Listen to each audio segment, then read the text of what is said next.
भक्तों, अगर आपके जीवन में बार बार रुकावटें आ रही हैं, अगर मेहनत के बाद भी तरक्की नहीं मिल रही है, अगर शत्रु पीठ पीछे साजिश कर रहे हैं और अगर आप हर कदम पर निगेटिव एनर्जी से घिरे महसूस कर रहे हैं, तो ये मंत्र केवल सुनने से ही आपकी रक्षा हो सकती है। आज जो मंत्र आप सुनने वाले हैं वो कोई सामान्य मंत्र नहीं है। ये श्री विष्णु का दिव्य गायत्री मंत्र है जो न केवल लक्ष्मी को बुलाता है बल्कि छुपे हुए शत्रुओं का नाश करता है, दुर्भाग्य को जलाता है और आपको एक अदृश्य रक्षा कवच प्रदान करता है। अंबानी जैसे अरबपति भी हर गुरुवार इस मंत्र को सुनकर अपनी साधना की शुरुआत करते हैं ताकि कोई ऊपरी बाधा, ईर्ष्या या षड्यंत्र उनके जीवन को छू भी न सके। इस मंत्र में श्री हरि विष्णु की वो शक्ति छुपी है जो आपके चारों ओर अग्नि सा तेज एक रक्षा कवच बना देती है और आपके विरोधियों के रास्ते खुद ब खुद रुक जाते हैं। और अगर आप भी चाहते हैं कि आप पे भगवान विष्णु की कृपा बने, तो हमारे चैनल वेद मार्ग को सब्सक्राइब तथा दरबार की घंटी जरूर बजाएं। अब मंत्र का आह्वान करते हैं, आंखें बंद कीजिए और आज से ही इस दिव्य स्तुति को अपने जीवन में उतार लीजिए, क्योंकि अब न कोई शत्रु बचेगा, न कोई बाधा टिकेगी। ओम नारायण विद्महे वासुदेवाय धीमहि तन्नो विष्णु प्रचोदयात्। ओम नारायण विद्महे वासुदेवाय धीमहि तन्नो विष्णु प्रचोदयात्। ओम नारायण विद्महे वासुदेवाय धीमहि तन्नो विष्णु प्रचोदयात्। ओम नारायण विद्महे वासुदेवाय धीमहि तन्नो विष्णु प्रचोदयात्। ओम नारायण विद्महे वासुदेवाय धीमहि तन्नो विष्णु प्रचोदयात्। ओम नारायण विद्महे वासुदेवाय धीमहि तन्नो विष्णु प्रचोदयात्। ओम नारायण विद्महे वासुदेवाय धीमहि तन्नो विष्णु प्रचोदयात्। ओम नारायण विद्महे वासुदेवाय धीमहि तन्नो विष्णु प्रचोदयात्। ओम नारायण विद्महे वासुदेवाय धीमहि तन्नो विष्णु प्रचोदयात्। ओम नारायण विद्महे वासुदेवाय धीमहि तन्नो विष्णु प्रचोदयात्। ओम नारायण विद्महे वासुदेवाय धीमहि तन्नो विष्णु प्रचोदयात्। ओम नारायण विद्महे वासुदेवाय धीमहि तन्नो विष्णु प्रचोदयात्। ओम नारायण विद्महे वासुदेवाय धीमहि तन्नो विष्णु प्रचोदयात्। ओम नारायण विद्महे वासुदेवाय धीमहि तन्नो विष्णु प्रचोदयात्। ओम नारायण विद्महे वासुदेवाय धीमहि तन्नो विष्णु प्रचोदयात्। ओम नारायण विद्महे वासुदेवाय धीमहि तन्नो विष्णु प्रचोदयात्। ओम नारायण विद्महे वासुदेवाय धीमहि तन्नो विष्णु प्रचोदयात्। ओम नारायण विद्महे वासुदेवाय धीमहि तन्नो विष्णु प्रचोदयात्। ओम नारायण विद्महे वासुदेवाय धीमहि तन्नो विष्णु प्रचोदयात्। ओम नारायण विद्महे वासुदेवाय धीमहि तन्नो विष्णुः प्रचोदयात्। ॐ नारायण विद्महे वासुदेवाय धीमहि तन्नो विष्णुः प्रचोदयात्। ॐ नारायण विद्महे वासुदेवाय धीमहि तन्नो विष्णुः प्रचोदयात्। ॐ नारायण विद्महे वासुदेवाय धीमहि तन्नो विष्णुः प्रचोदयात्। ॐ नारायण विद्महे वासुदेवाय धीमहि तन्नो विष्णुः प्रचोदयात्। ॐ नारायण विद्महे वासुदेवाय धीमहि तन्नो विष्णुः प्रचोदयात्। ॐ नारायण विद्महे वासुदेवाय धीमहि तन्नो विष्णुः प्रचोदयात्। ॐ नारायण विद्महे वासुदेवाय धीमहि तन्नो विष्णुः प्रचोदयात्। ॐ नारायण विद्महे वासुदेवाय धीमहि तन्नो विष्णुः प्रचोदयात्। ॐ नारायण विद्महे वासुदेवाय धीमहि तन्नो विष्णुः प्रचोदयात्। ॐ नारायण विद्महे वासुदेवाय धीमहि तन्नो विष्णुः प्रचोदयात्। ॐ नारायण विद्महे वासुदेवाय धीमहि तन्नो विष्णुः प्रचोदयात्। ॐ नारायण विद्महे वासुदेवाय धीमहि तन्नो विष्णुः प्रचोदयात्। ॐ नारायण विद्महे वासुदेवाय धीमहि तन्नो विष्णुः प्रचोदयात्। ॐ नारायण विद्महे वासुदेवाय धीमहि तन्नो विष्णुः प्रचोदयात्। ॐ नारायण विद्महे वासुदेवाय धीमहि तन्नो विष्णुः प्रचोदयात्। ॐ नारायण विद्महे वासुदेवाय धीमहि तन्नो विष्णुः प्रचोदयात्। ॐ नारायण विद्महे वासुदेवाय धीमहि तन्नो विष्णुः प्रचोदयात्। ॐ नारायण विद्महे वासुदेवाय धीमहि तन्नो विष्णुः प्रचोदयात्। ॐ नारायण विद्महे वासुदेवाय धीमहि तन्नो विष्णुः प्रचोदयात्। ॐ नारायण विद्महे वासुदेवाय धीमहि तन्नो विष्णुः प्रचोदयात्। ॐ नारायण विद्महे वासुदेवाय धीमहि तन्नो विष्णुः प्रचोदयात्।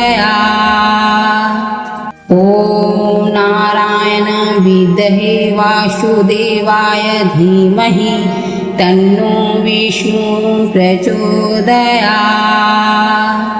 ॐ नारायण विद्महे वासुदेवाय धीमहि तन्नो विष्णुः प्रचोदयात्। ॐ नारायण विद्महे वासुदेवाय धीमहि तन्नो विष्णुः प्रचोदयात्। ॐ नारायण विद्महे वासुदेवाय धीमहि तन्नो विष्णु प्रचोदयात्। ॐ नारायण विद्महे वासुदेवाय धीमहि तन्नो विष्णु प्रचोदयात्।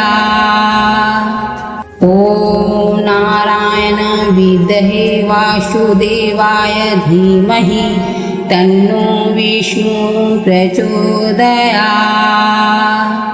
ॐ नारायण विद्महे वासुदेवाय धीमहि तन्नो विष्णु प्रचोदयात्।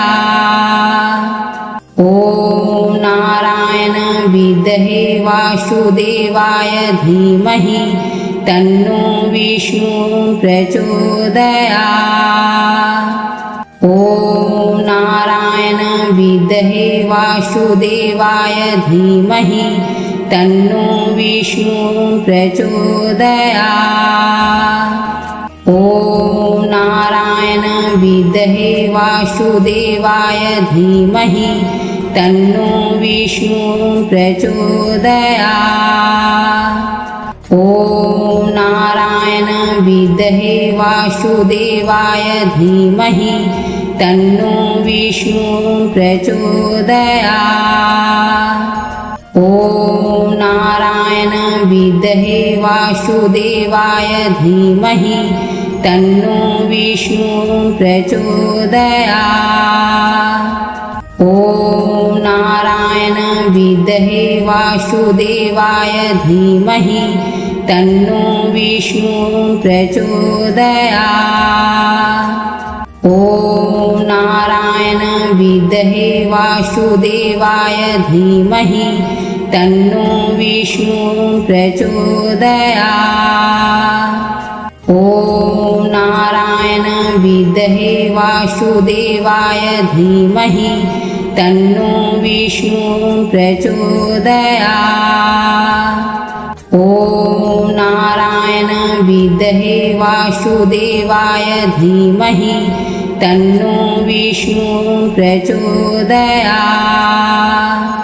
ॐ नारायण विद्महे वासुदेवाय धीमहि तन्नो विष्णु प्रचोदयात्।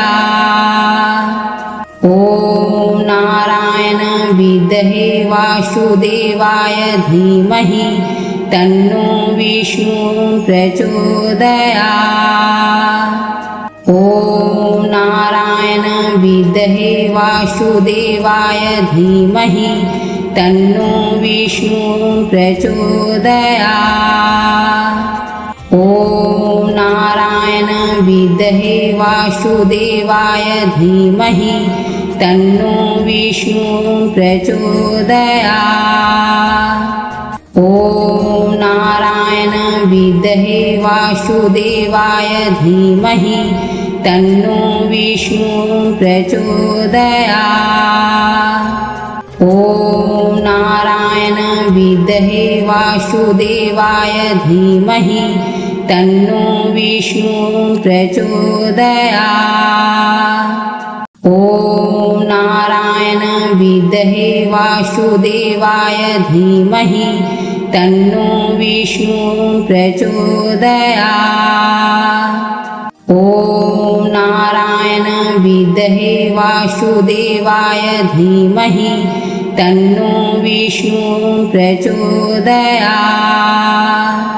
ॐ नारायण विद्महे वासुदेवाय धीमहि तन्नो विष्णु प्रचोदयात्। ॐ नारायण विद्महे वासुदेवाय धीमहि तन्नो विष्णु प्रचोदयात्। ॐ नारायण विद्महे वासुदेवाय धीमहि तन्नो विष्णु प्रचोदयात्।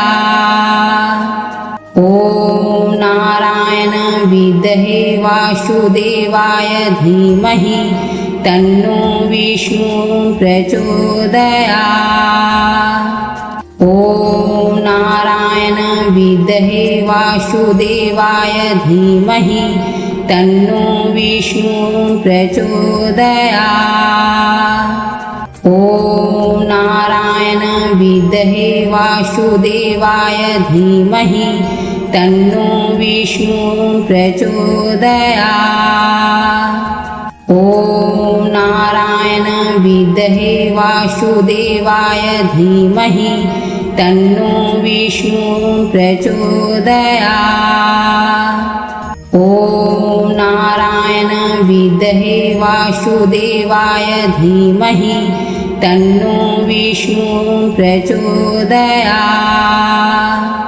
ॐ नारायण विद्महे वासुदेवाय धीमहि तन्नो विष्णुः प्रचोदयात्।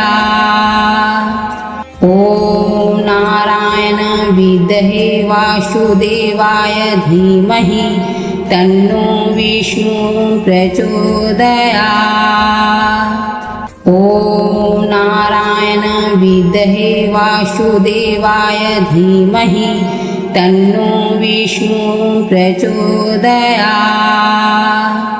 ॐ नारायण विद्महे वासुदेवाय धीमहि तन्नो विष्णुः प्रचोदयात्। ॐ नारायण विद्महे वासुदेवाय धीमहि तन्नो विष्णुः प्रचोदयात्। ॐ नारायण विद्महे वासुदेवाय धीमहि तन्नो विष्णुः प्रचोदयात्। ॐ नारायण विद्महे वासुदेवाय धीमहि तन्नो विष्णुः प्रचोदयात्। ॐ नारायण विद्महे वासुदेवाय धीमहि तन्नो विष्णुः प्रचोदयात्। ॐ नारायण विद्महे वासुदेवाय धीमहि तन्नो विष्णुः प्रचोदयात्। ॐ नारायण विद्महे वासुदेवाय धीमहि तन्नो विष्णुः प्रचोदयात्। ॐ नारायण विद्महे वासुदेवाय धीमहि तन्नो विष्णुः प्रचोदयात्। ॐ नारायण विद्महे वासुदेवाय धीमहि तन्नो विष्णुः प्रचोदयात्। ॐ नारायण विद्महे वासुदेवाय धीमहि तन्नो विष्णुः प्रचोदयात्। ॐ नारायण विद्महे वासुदेवाय धीमहि तन्नो विष्णुः प्रचोदयात्। ॐ नारायण विद्महे वासुदेवाय धीमहि तन्नो विष्णुः प्रचोदयात्। ॐ नारायण विद्महे वासुदेवाय धीमहि तन्नो विष्णुः प्रचोदयात्। ॐ नारायण विद्महे वासुदेवाय धीमहि तन्नो विष्णुः प्रचोदयात्। ॐ नारायण विद्महे वासुदेवाय धीमहि तन्नो विष्णुः प्रचोदयात्। ॐ नारायण विद्महे वासुदेवाय धीमहि तन्नो विष्णुः प्रचोदयात्। ॐ नारायण विद्महे वासुदेवाय धीमहि तन्नो विष्णुः प्रचोदयात्।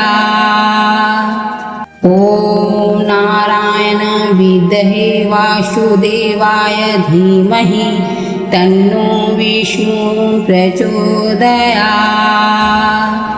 ॐ नारायण विद्महे वासुदेवाय धीमहि तन्नो विष्णु प्रचोदयात्।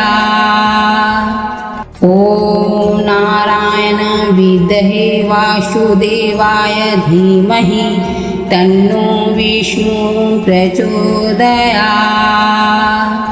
ॐ नारायण विद्महे वासुदेवाय धीमहि तन्नो विष्णु प्रचोदयात्। ॐ नारायण विद्महे वासुदेवाय धीमहि तन्नो विष्णु प्रचोदयात्। ॐ नारायण विद्महे वासुदेवाय धीमहि तन्नो विष्णु प्रचोदयात्। ॐ नारायण विद्महे वासुदेवाय धीमहि तन्नो विष्णु प्रचोदयात्। ॐ नारायण विद्महे वासुदेवाय धीमहि तन्नो विष्णु प्रचोदयात्। ॐ नारायण विद्महे वासुदेवाय धीमहि तन्नो विष्णु प्रचोदयात्। ॐ नारायण विद्महे वासुदेवाय धीमहि तन्नो विष्णु प्रचोदयात्। ॐ नारायण विद्महे वासुदेवाय धीमहि तन्नो विष्णु प्रचोदयात्। ॐ नारायण विद्महे वासुदेवाय धीमहि तन्नो विष्णु प्रचोदयात्।